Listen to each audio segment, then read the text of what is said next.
Iran हमले के बाद बदले की आग में जल रहे इजराइल ने एक बार फिर लेबनान की राजधानी बेरूत पर एयर स्ट्राइक की है।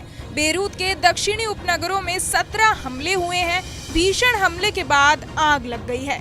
एक फुटेज में इमारत से धुआं उठता हुआ दिखाई दिया। हवाई हमले से आसपास के घरों और पार्क किए गए वाहनों को भी काफी नुकसान हुआ है। समाचार एजेंसी सिन्हुआ की रिपोर्ट के अनुसार बचाव के लिए एम्बुलेंस और राहत बचाव दल इलाके में पहुंच गए हैं। लेबनान स्वास्थ्य मंत्रालय के अनुसार अल बचौरा क्षेत्र में हवाई हमले में कम से कम 6 लोग मारे गए हैं।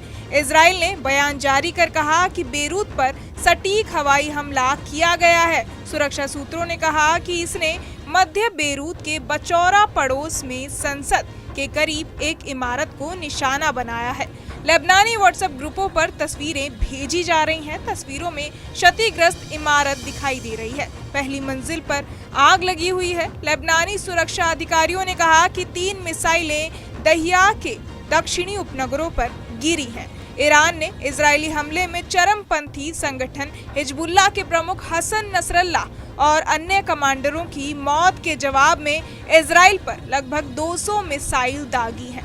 ईरानी कार्रवाई के बाद इजराइल के प्रधानमंत्री बेंजामिन नेतन्याहू ने कहा कि ईरान को इसकी कीमत चुकानी पड़ेगी। इजराइल ने संगठित तौर पर अपने आसपास के सभी देशों और संगठनों पर हमला करके उन्हें नेस्तनाबूद करना शुरू कर दिया।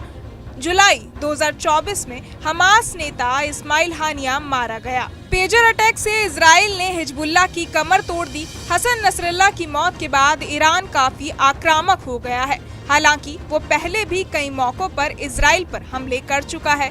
लेबनान के स्वास्थ्य अधिकारियों ने कहा है कि कम से कम 6 लोग मारे गए हैं और 7 घायल हो गए हैं। लेबनान के सुरक्षा अधिकारियों के मुताबिक 3 मिसाइलों ने दहिया के दक्षिणी उपनगर को भी निशाना बनाया, जहां पिछले सप्ताह हिजबुल्लाह नेता हसन नसरल्लाह की हत्या हुई थी और जोरदार विस्फोटों की आवाजें सुनी गई। बुधवार को दक्षिणी उपनगरों में 1 दर्जन से ज्यादा इजरायली हमले हुए। ईरान की तरफ से इजराइल में 180 से ज्यादा मिसाइलें दागे जाने के एक दिन बाद इजराइल ने बुधवार को कहा कि दक्षिणी लेबनान में जमीनी लड़ाई में उसके 8 सैनिक मारे गए। रॉयटर्स के अनुसार इजरायली सेना ने कहा कि ईरान के मिसाइल हमले और इजराइल के जवाबी हमले के वादे के बाद बुधवार को लेबनान में इजराइल के जमीनी अभियान में रेगुलर इन्फेंट्री और आर्म्ड यूनिट्स शामिल हो गई। इससे मिडिल ईस्ट में संघर्ष बड़े पैमाने पर बढ़ने का खतरा पैदा हो गया है। हिजबुल्लाह ने कहा कि उसके लड़ाकों ने लेबनान के अंदर इजरायली सेना से मुठभेड़ की। बहरहाल इस पूरी खबर को सुनकर आप क्या कुछ सोचते हैं, हमें कमेंट बॉक्स में जरूर बताएं और बाकी तमाम खबरों के लिए सब्सक्राइब करें न्यूज नेशन। न्यूज नेशन अब व्हाट्सएप पर खबरों के ताजा अपडेट के लिए न्यूज नेशन के इस QR कोड को स्कैन करें।